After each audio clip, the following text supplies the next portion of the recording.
Hi, my name is Mackenzie Conner, and I am a board-certified music therapist at VOICSS Together. April is Autism Acceptance Month, and today I wanted to share my experience of being a sibling to someone who has autism, as well as some tips on how to navigate life with someone who's neurodivergent. So, my brother is autistic, and as his siblings, there were things that I wish that people knew, not just about him, but about me and my family as well. Number one is that we operated just like any other family.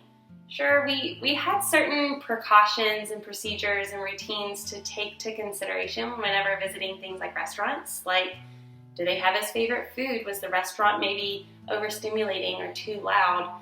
But it never stopped us from enjoying just regular family time to go out to eat. It maybe just took a little extra research and planning instead. Number two, we didn't view autism as a disability, but rather just a different way of viewing and processing things. If it seems like I was repeating you, for instance, it was probably just because I wanted to explain to my brother in a way that he would understand. Number three, sometimes things did get a little bit scary. My brother was adopted later in life, and he didn't have any support beforehand for his autism. So as a family, we had to work through the tantrums and the quirks until we were all able to understand and communicate with each other. I'm sure this happens in every family, but it was a more intense experience for me, at least. My parents really helped me understand what was going on, which I think helped me become more of an understanding and compassionate individual, especially when things were feeling overwhelming or just out of control.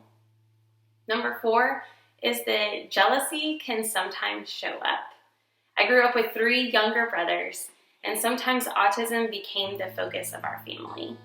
So I remember as a teen feeling kind of jealous whenever my family would spend more time with my brother, but maybe not focusing on the accomplishments and things that I did. And again, my parents stepped up to the plate to communicate with me and my other brothers, giving us space to feel our feelings and to feel validated, but then also giving us tools to develop compassion and understanding so that we could understand why those needs sometimes took precedent.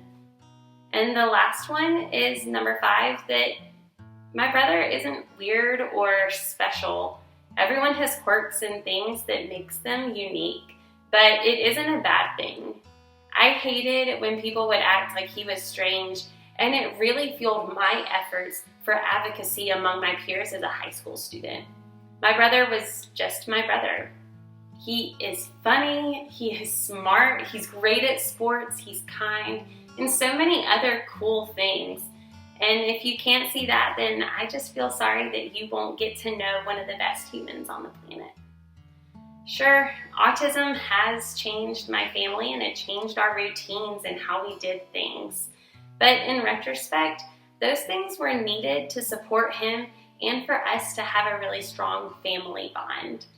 We aren't some martyr type of family or, quote, special for handling that diagnosis. We're simply a family that's exploring the world through a neurodiverse lens.